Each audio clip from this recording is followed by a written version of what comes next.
decision that we've made right now based on the worst Supreme Court decisions of all time, that free speech and money are the same thing, and that you can't censor it.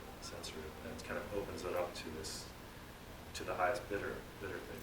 But nor do I think we should have a system where it's very short so that favors incumbents. So yeah, finding something that's, but again, Canada, Great Britain, they seem to be searching for this sweet spot that allows for something different.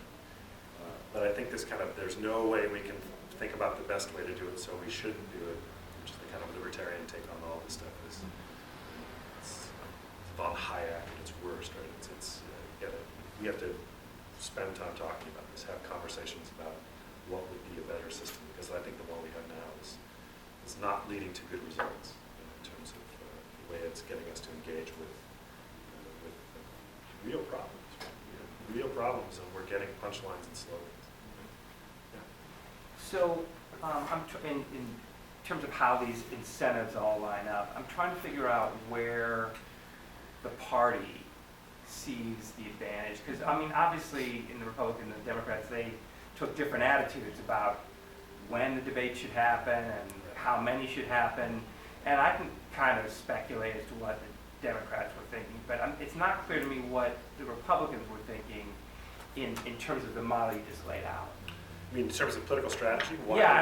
How is it good for the party that is it just the more people you have watching these debates, the more likely they're going to... I think they're trying to get kind of strong feelings about these candidates, and it seems to have worked in Iowa. Yeah. So they had New Hampshire too. Huge turnout. Yeah. Democrats have had low turnout. Mm-hmm. Right? So I guess again, it's bringing people out, but why they're coming out. Right. If 66% of the people think that Muslims should be banned from entering the United States, it may be a little on the scary side. Yeah. So that I think you're right. Both and parties have always understood that they have to control voter turnout, right? Which I think is why we have all these crazy local Byzantine, which are very much about party control of the voting. So they like to know who's voting, and they like to be a people, a demographic that they can control in a way they understand. It scares them when you bring all these new people into the process, and I think parties tend to want to, Do you feel like the kind of tumult that characterizes the Republican identity or Republican brand is behind all these debates?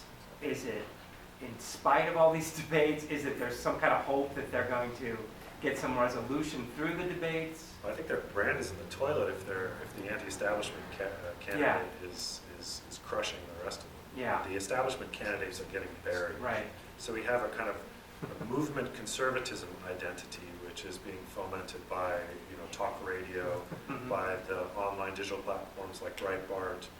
That's what has energized that group of people. And these people are not necessarily, who knows where they'll go? Who knows if Trump decides to get pissed off and run as an independent, where they'll go? Right. I think that's why he's called by the establishment candidates the chaos candidate. The tagline. I just don't know what this. Trouble with kind of populism is you kick up the people, and who knows where they're going to go. Right. Yeah. Maybe one more. Last question. So I would agree. I think the solutions you offered are the best solutions, probably. I question whether there's like a realistic avenue where we could ever implement them. So assuming the latter, how would you project the short and long term trends of that? Assuming the latter mean there's nothing we can do. Assuming that the pattern we see now continues to play out into the next couple of elections. I hope not.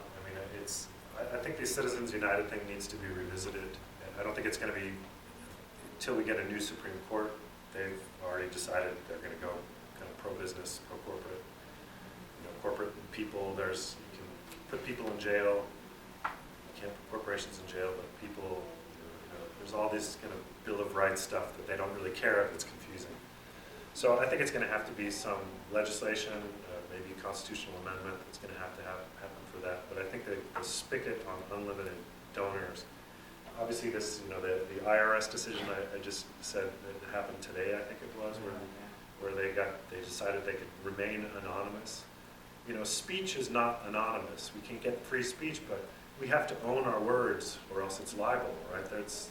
So again, this is kind of double standard where they can have freedom of expression, but they can hide anonymously behind it and lob grenades out the other way. I think these are all things that are going to have to work themselves out, but I think that unlimited financing is a very corrupting influence. So again, I think that's going to be a difficult, per your concern, that's going to be a difficult slog because money is power, and power is going to exert itself in the system. But I think that the money issue has to be tackled first before anything else is going to come from. Well, just one more round of applause.